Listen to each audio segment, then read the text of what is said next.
Yeah, Agent Heart here. Are you somebody who's probably a codependent, whether you know that or not yet? Are you somebody with BPD?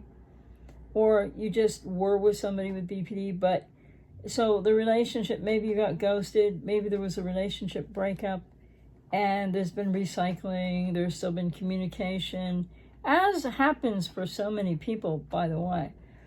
And so are you still sort of struggling and failing, but struggling and you keep trying to do the magical sort of part of codependent denial thing after the relationship is over? And you kind of know that, but no matter how you're feeling about it, are you trying to do a magical thing?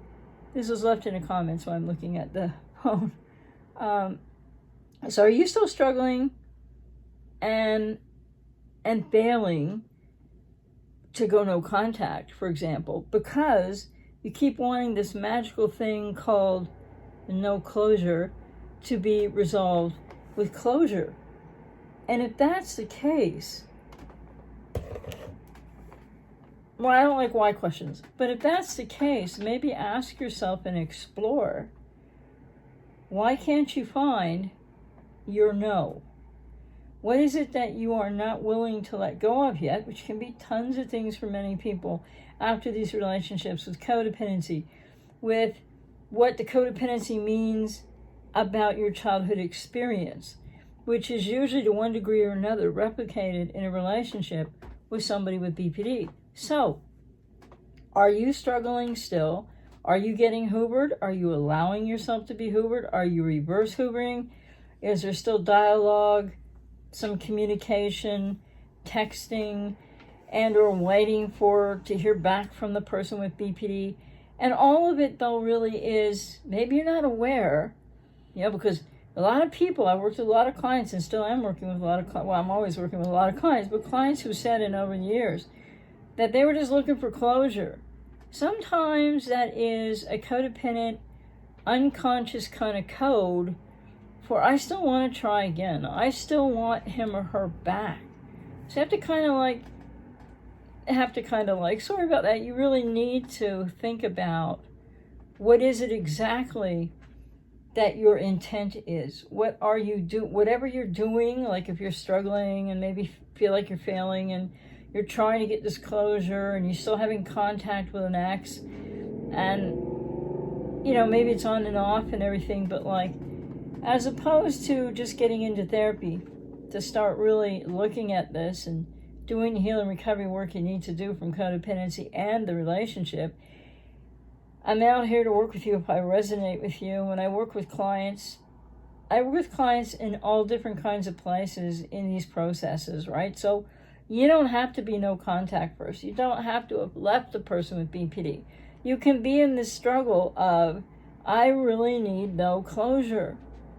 But what does it really mean for you? And you're looking for no, did I say I really need no closure? And you might be really, strongly feeling that your intention is just to get closure, because there is no closure. And that really it distresses and frustrates and hurts people immensely. So are you in this struggle of trying to still do this? And if you are, do you think you could use some help to figure out the kind of why? Like, what is your intent with that? Because so many people, I've worked with so many clients, thousands over the last 31 years, right? But many people really do mean that they want closure and they are done, or they're pretty sure that's what they mean. But guess what my experience has taught me with lots of clients over lots of years is that there's still a want there. It might not be in your conscious awareness as a codependent. It may still be codependent denial. But even while telling yourself one thing logically in your mind, oh, I've had enough of that, I'm done, this hurts too much, I know I gotta heal, I know I gotta look at my family of origin, I gotta look at my childhood, I gotta do the work, I need to recover, I need to heal. And that can all be going on up here. And the cognitive and emotional dissonance is driving this, what you believe is an intent, because you just have to seek that closure. And so, and I've had so many clients do so many different things to try to seek it, and of course it ends up being more painful than helpful. So if you're in this flailing or, trying, how did the commenter put it, in this struggling and failing, in the keep on trying, because you keep on trying to get closure, well, it for more people than not means you're either still in codependent denial and or could be and or you still want to try again. Because so many people, under the guise of really believing, I just need closure, I just need to know this why or that why, or did I do this or did I do that, or if I would have done this or if I would have done that. So you have to really understand, and a lot of people don't really understand to the core of consciousness, right? To your awareness, what is your intent with all of this? So the struggle and the failing to get to closure, because it's pretty elusive, and in most cases, like 98%, 99%, there isn't going to be any closure from an untreated and or undiagnosed BPD-X. And so, not even closure really in other types of relationships either. When people are like, I can't put up with my mother anymore. She's borderline, and now I had these borderline exes. And so if you're in this looking for closure, and you're struggling, and you're failing, but you're still involved in it, right? You're still attached to it. You are suffering from it. You are engaging it. Are you consciously aware of your intent? Because a slippery slope for so many people, even after a long time out of the relationship, if you're not full no contact, you're not in therapy, and you're not moving forward through your own healing and recovery process, chances are there's some codependent denial there. Chances are that you are still, more than you know, trying to recycle the relationship. And so how do you go about when there is no closure, when you've tried and tried, or you may still be trying for closure, you may still be hoping for closure, and this, for some people, it's been years. How do you find your no? How do you find that sort of off valve in your heart, in your emotions? Not just logically, because your head is already telling you something that's mixed with, like I said, codependent denial, the struggle, the failing, but they're still trying to get closure because you're not finished. For so many people, that's what it's about.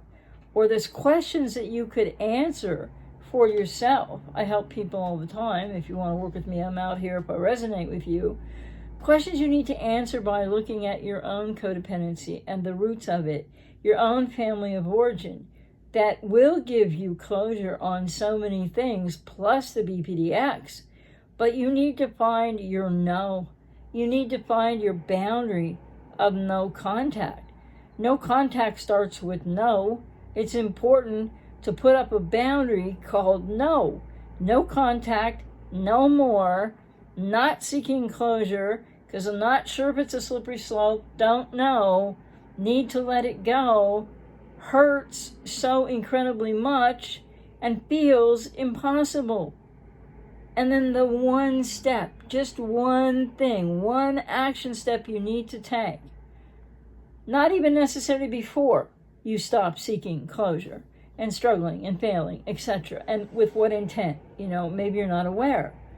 You need to get yourself into therapy where you can really talk about it.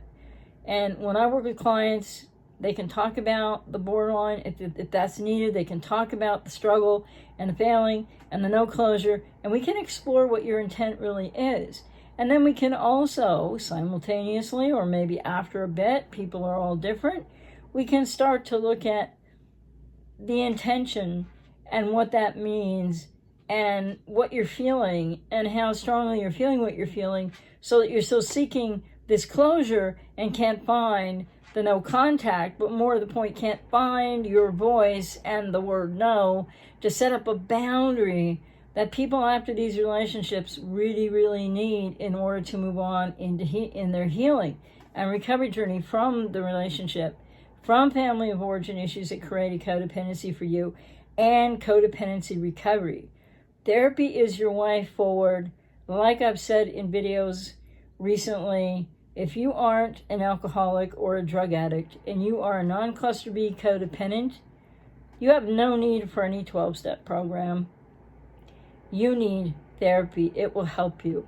So if you're still struggling and failing and trying to get closure, you're in some modicum of denial and or you're not aware of your conscious intent, and it's a slippery slope.